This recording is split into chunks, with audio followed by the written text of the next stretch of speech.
ನಮಸ್ಕಾರ ಸ್ನೇಹಿತರೆ, welcome back to my channel. ಸ್ನೇಹಿತರೆ, ಇಂದಿನ ನಮ್ಮ ನೈತಿಕ ಕತೆ ಗೆಲುವಿನ ದಾರಿ. ಸ್ನೇಹಿತರೆ, ರಂಗಪ್ಪ ಎಂಬ ರೈತ ತನ್ನ ಮಗ ಶಂಕರನನ್ನು ಶಾಲೆಗೆ ಕಳುಹಿಸಿ ವಿದ್ಯಾವಂತನನ್ನಾಗಿ ಮಾಡಬೇಕೆಂದು ಕನಸು ಕಂಡಿದ್ದ. ಅದರಂತೆಯೇ ಶಾಲೆಗೆ ಬೇಕಾದ ಎಲ್ಲ ಪುಸ್ತಕಗಳನ್ನು ಖರೀದಿಸಿ ಮೊದಲ ದಿನ ತಾನೇ ಶಾಲೆಗೆ ಹೋಗಿ ಮಗನಿಗೆ ಬಿಟ್ಟು ಬಂದ.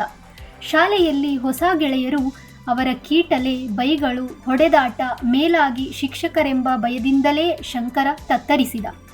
ಅಂದು ಹೇಗೋ ಶಾಲೆಯಲ್ಲಿದ್ದು ಬಂದು ತನ್ನ ತಂದೆಯ ಹತ್ತಿರ, ಅಪ್ಪಯ್ಯ, ನಾಳೆಯಿಂದ ನಾನು ಶಾಲೆಗೆ ಹೋಗುವುದಿಲ್ಲ, ಅಲ್ಲಿ ಗೆಳೆಯರು ಹೊಡೆಯುತ್ತಾರೆ, ಬೈಯುತ್ತಾರೆ ಎಂದು ಹೇಳಿದ. ರಂಗಪ್ಪನು ಮಗನಿಗೆ, ಹೊಸದಾಗಿ ಶಾಲೆಗೆ ಹೋಗಿದ್ದೀಯಾ?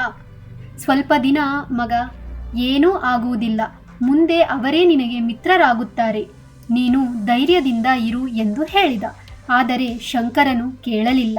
ಮರುದಿನ ಮಗನಿಗೆ ಊಟದ ಚೀಲ ಮತ್ತು ಪಾಟಿ ಚೀಲವನ್ನು ತೆಗೆದುಕೊಂಡು ಅವನಿಗೆ ಪ್ರಿಯವಾದ ಲಾಡು ಉಂಡಿಯನ್ನು ಕೊಡಿಸಿ, ಇವತ್ತು ನಾನು ನಿನಗೆ ಶಾಲೆಗೆ ಬಿಡುತ್ತೇನೆ, ನಡಿ ಎಂದ. ರಸ್ತೆಯಲ್ಲಿ ಶಂಕರನು, ನಾನು ಒಲ್ಲೆ ಶಾಲೆಗೆ ಎಂದು ಅಳುತ್ತಿದ್ದ. ಶಾಲೆಯ ಹತ್ತಿರದಲ್ಲಿ ಒಂದು ಸಣ್ಣ ಗುಡ್ಡ ಇತ್ತು. ರಂಗಪ್ಪನು ಶಂಕರನಿಗೆ ಅಲ್ಲಿ ಕರೆದುಕೊಂಡು ಹೋಗಿ ಆ ಗುಡ್ಡದ ಮೇಲೆ ಹತ್ತಿದ. ತಂಪಾದ ಗಾಳಿ ಜೋರಾಗಿ ಬೀಸುತ್ತಿತ್ತು.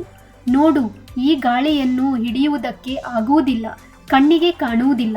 ಆದರೂ ಈ ದೊಡ್ಡ ದೊಡ್ಡ ಕಲ್ಲುಗಳಿಂದ ಕೂಡಿದ ಗುಡ್ಡವನ್ನು ಎದುರಿಸಿ ಮೈಯೊಡ್ಡಿ ಮುಂದೆ ಹೋಗುತ್ತಿದೆ. ಅದೇ ರೀತಿ ಮೊದಮೊದಲು ನೀನು ಶಾಲೆಗೆ ಹೊರಟಾಗ ಇಂತಹ ಅಡ್ಡಿ ಆತಂಕಗಳು ಸಾಕಷ್ಟು ಬರುತ್ತವೆ. ಅದು ಯಾವುದನ್ನೂ ಲಕ್ಷಿಸದೆ ಧೈರ್ಯದಿಂದ ಮುಂದೆ ಹೋಗು. ಭಯ, ಸಂಕೋಚ, ಅಂಜಿಕೆ ಇಲ್ಲದೆ ಮುಂದೆ ಸಾಗಿದರೆ ಗೆಲುವು ನಿನ್ನದೇ ಎಂದು ರಂಗಪ್ಪನು ಹೇಳಿದಾಗ ಶಂಕರನಿಗೆ ಧೈರ್ಯ ಮೂಡಿಬಂತು. ಅದೇ ಕ್ಷಣ ನಿರ್ಧಾರ ಮಾಡಿದ ಶಂಕರನು, ಅಪ್ಪಯ್ಯ, ನೀನು ಮನೆಗೆ ಹೋಗು, ನಾನು ಶಾಲೆಗೆ ಹೋಗುತ್ತೇನೆ ಎಂದು ಹೇಳಿ ಶಾಲೆಗೆ ಹೋದನು.